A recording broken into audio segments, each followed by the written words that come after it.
I've spent my working career on the trading floor. I like the excitement and the energy. There's only one bottom line on Wall Street, and that bottom line is how much money you make. This is one of the most stressful jobs on earth. We have stress every single second. Not everybody can survive. Greed is ugly. Make as much money as you can so that you can get out of there before it turns you to the dark side.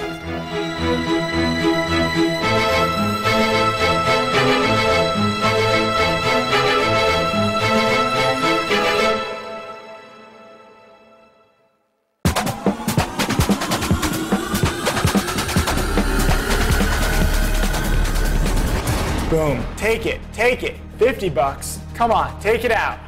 Ah, 2 cents. Someone came. There we go. Boom. And I'm out. That was close. I made 20 bucks. It's been 19 minutes since the market has opened. So far, I've made $715 for the day. My best day, I made just around $350,000. I remember just sitting in my room for quite a while, just digesting it to make sure that this was real. My worst day was down 180,000. Hello? Yeah, that sounds good. Tonight I'm throwing a big-ass rooftop party. You know, I invited about 100 people. We'll see how many people actually show up. Hopefully it turns into a Girls Gone Wild video. Here it goes. Now it's fading a little bit. I'm kind of long biased on this stock all day today. I'm going to buy it on weakness because I think others will buy it on weakness. And so, since that's a self-fulfilling prophecy, others are buying it on weakness, I'm buying it on weakness, it'll bounce a lot. I'm expecting big things today. You know, maybe not a $100,000 day, but we'll get up to 10 or 20,000.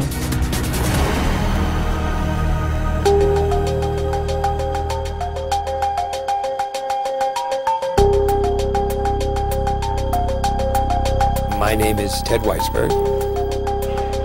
My job description is one of floor trader, where I have been on the trading floor of the New York Stock Exchange for 38 years. I never thought when I was 29 years old that I'd still be there when I was 66. The stock market, or the stock exchange, is a giant auction market where buyers and sellers meet. Companies sell stock to raise capital so they can grow and expand their businesses.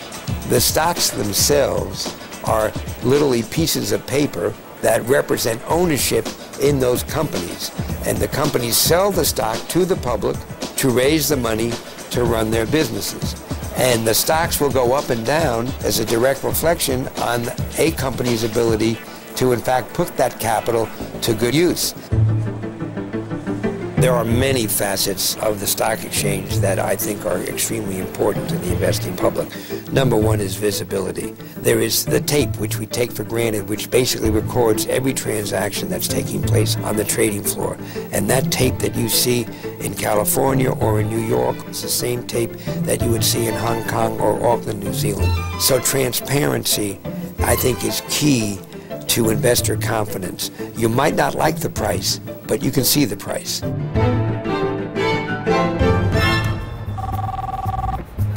Да, босс. Ну что, мы едем. Ты малого заберешь? Да, мы уже подъезжаем к этому вот, к экзиту. Почему? 30 минут? А? Окей, хорошо. I grew up in Russia. In '93, I came to the States. I got my driver license, started driving the cab. And in 1995, I decided to go on Wall Street. I was a stockbroker for a few months, didn't really like it, and then I went to a day trading business, which actually I fell in love from the first day I ever went to the office. Day trader is considered to be the person who probably does more than 100 trades a month. We probably doing 500 to 1,000 trades a day. So we consider ourselves as a professional day traders, and there's maybe 10,000 people like we are. I always know when to get in, I always know when to get out. I think personally a lot of people cannot succeed in this business because just they're not disciplined enough.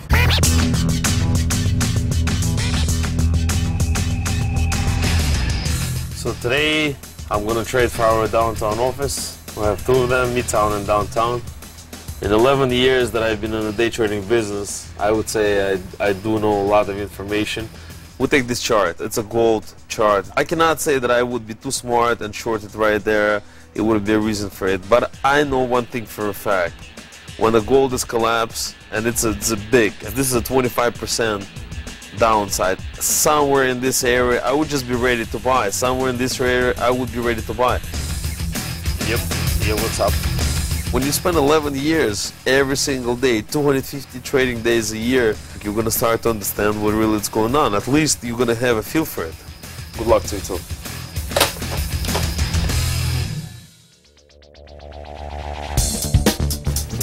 So I'm kind of in between appointments and I'm going to see a financial astrologer. I have no clue what to expect and I'm a little bit skeptical. Hi, Sandy, how you doing? I'm glad you, glad you made it. Come on inside.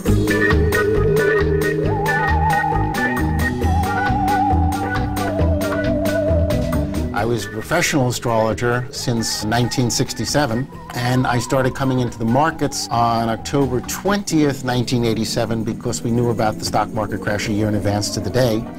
We're good at what we do. Is there a good book to read for Wall Streeters? Well, obviously, I would naturally recommend my own, which is Investing by the Stars. My mother said it was very good, and she understood it. Okay.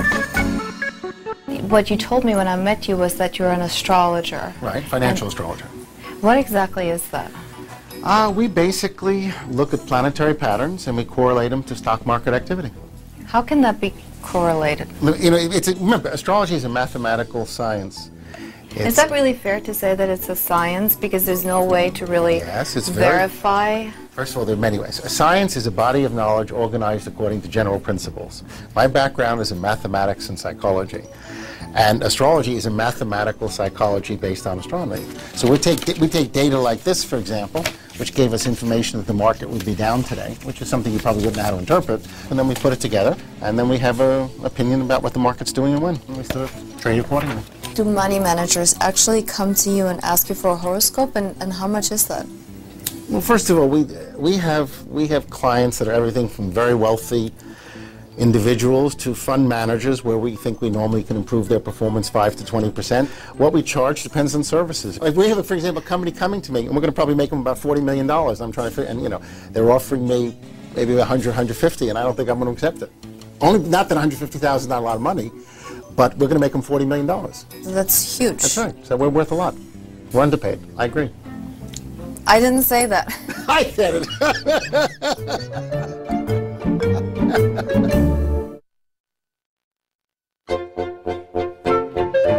Dead cat bounce. It sounds gross, but what it refers to is if a stock is sold off really sharply and then has a little bit of a bounce back up. As in, hey, don't buy into that dead cat bounce or you're going to end up as roadkill.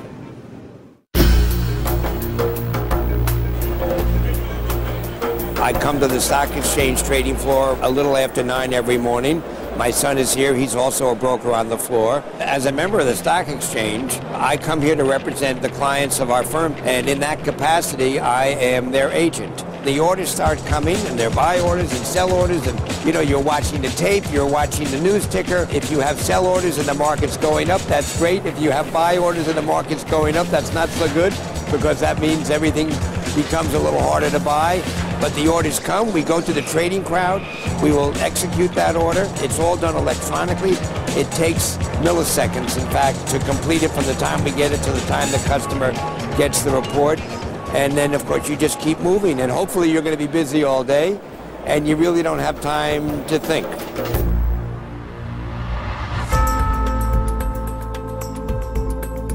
Oh, this stock is just heartbreaking. Oh, this is tough.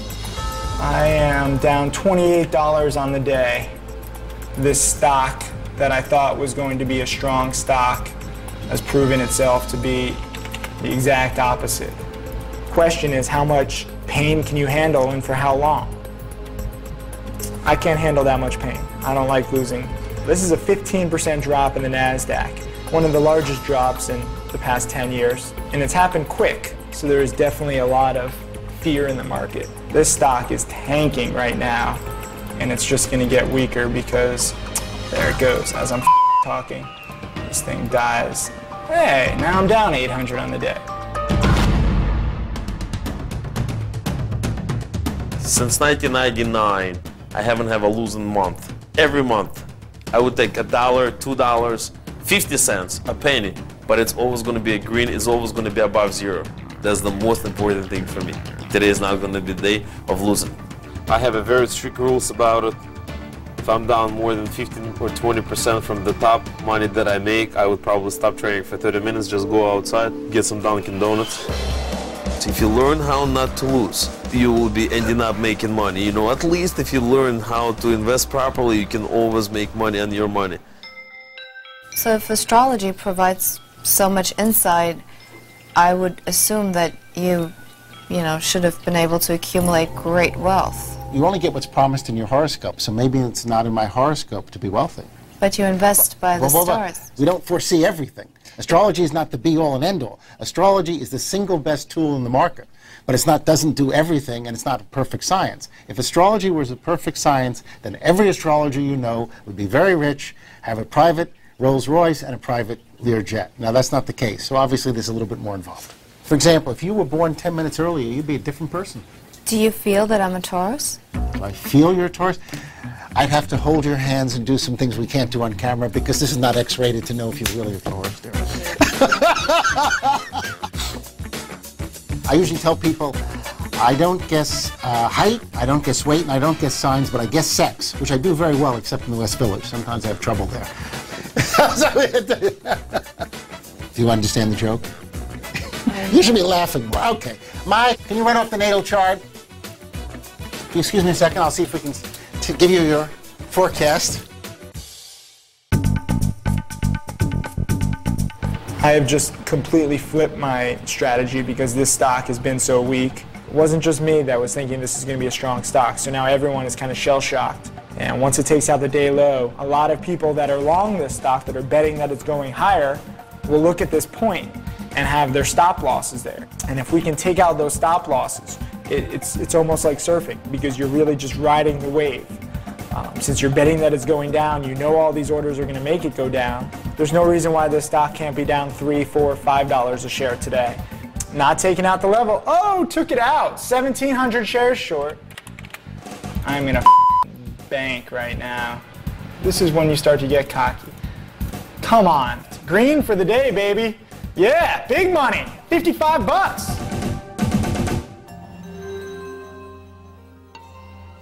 I have to say I'm much more comfortable with astrology in the personal realm rather than, predicting the markets with it.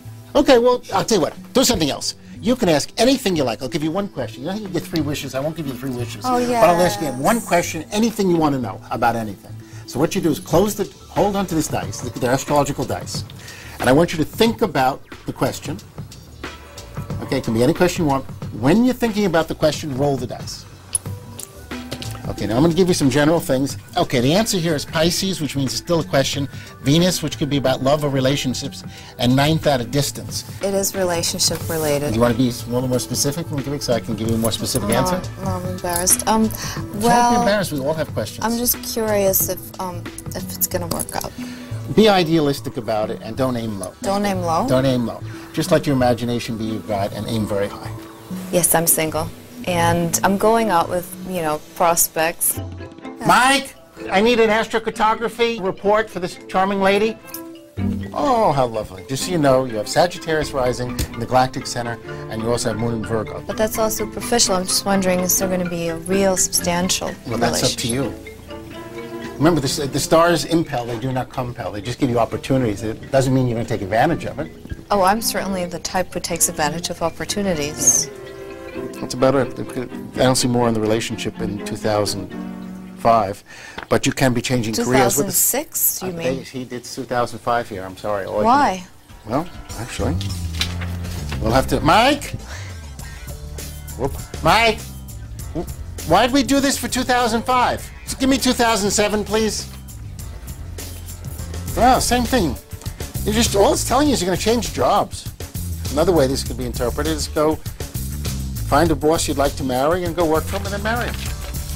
But that was like 10 pages and you gave me 1 sentence. That's all right. Well, I'll tell you what. You read all the 10 pages yourself. You can take it home. Take it home with you. Will I be able to understand it? Yeah, it's in English.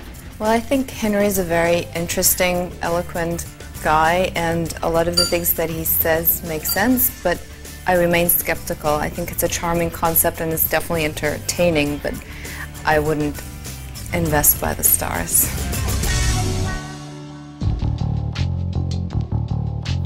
You little bitch of a stock.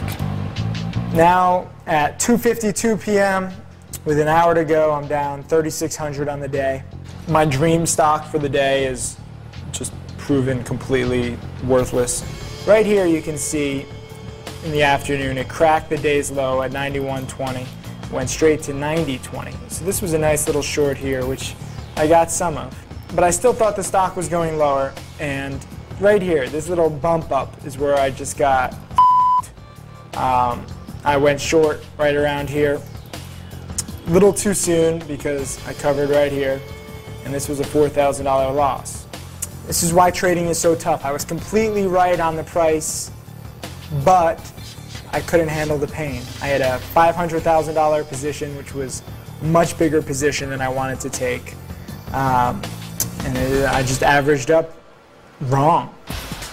And now the stock is acting perfectly. Would have been about a $10,000 profit right now, had I had the balls to hold. Oh, I did today.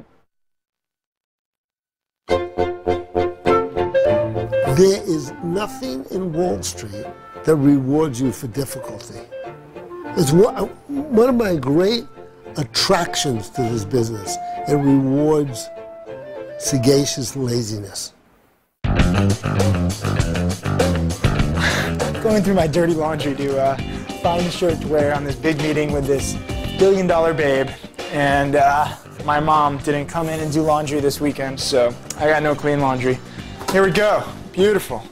This shirt isn't too wrinkled. You can see what kind of operation I'm running. My suit's just a mess, but it doesn't matter. You know, you can work in your underwear and make more money than somebody with a $5,000 suit. It's all about presentation, and that's not my forte, but trading is, and that's what really matters. I'm on my way to meet with Tim Sykes. He's a 25-year-old hedge fund manager, up and coming. He sounds very bright. I haven't met with him before, but from what I hear, he's been quite successful.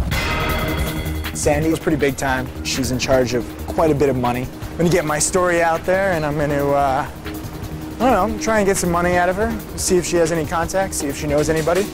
We'll see what she can do. You know, I hear she's a pretty attractive woman, so if I don't get the money, then maybe I can get the girl.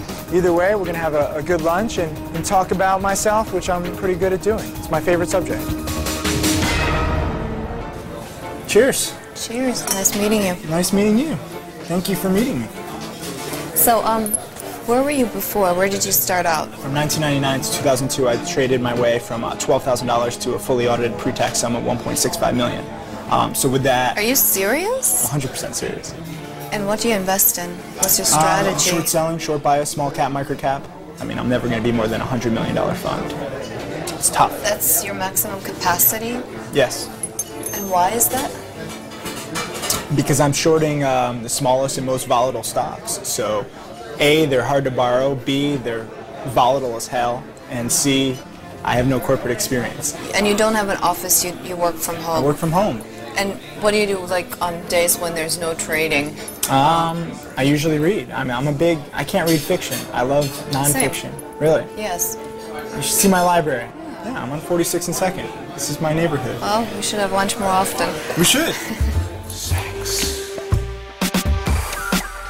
I remember when I came in the business, there was a person, he would always say, day traders would never make money, they're ending up, you know, making zero or making very little money. But there's a beautiful thing about this business, you don't depend on anybody, you are who you are, and if you really want to succeed, you can really make it. You make money, you lose money, it doesn't matter. When the life is good, that's the most important thing. Well, it was a great pleasure to meet you. No, thank you for meeting with me. Yeah, it was a great pleasure. I had fun. Thank you for lunch. No problem. And everything sounds very intriguing. I'll run it by Bridge Tag, and then I'll be in touch with you, I'd say, within the next week. Okay, that sounds good. Do I have your card? I think you do. I think I don't. Let me give it to you. Please, do. I think that was a good meeting. I think I got my point across of what I'm trying to do, and I think I got a date. I don't know. I don't know what to expect. Give me another drink. I only had one drink.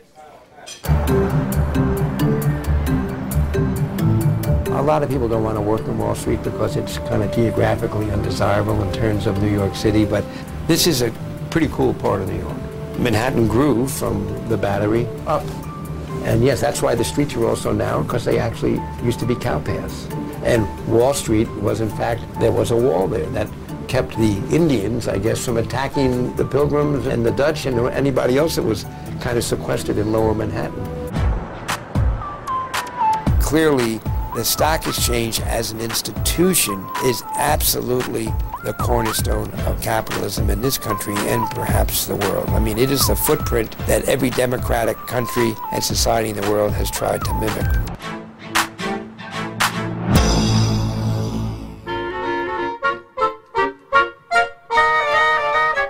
Party on the rooftop! Yeah, 46 and second. Let's go to the roof. The roof. There's 5 girls in the bathroom? That's kind of cool. They locked it. What's up? Hi. How's it going? How are you? Take off your shirt. You know, I'm really the only one making money of any of my friends, so I feel it's my duty to be the godfather of throwing parties for everybody, or else no one would go out. Not everybody on Wall Street makes a lot of money. Disagree. I'm already making more money than every single person here right now. Almost. And with the exception of Tim. Right. I mean, for Christ's sake. Yo, what's up, buddy? 99% of the best stories I have are with Tim. Typical freshman year story, you know, everybody's cramped up in a tight building, and I just happened to get in a room with this crazy Jewish kid, Tim, who made $500,000 in 1 week. The crowning moment after he made all this money, he's like, let's take the whole dorm out to dinner.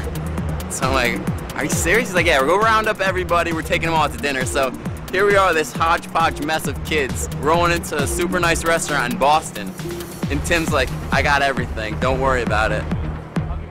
Tim has a lot of potential. I hate to use the word boy wonder because he's not really a boy, but I could see his brilliance right away. We took a poll and we decided who wants to date Tim. Wow. I know he's going places. I just heard he was great in bed. Thanks for coming to my party. Well, when I was like 8 years old, I wanted to come to the States. I can't really say that I was dreaming of Wall Street. When I was 8.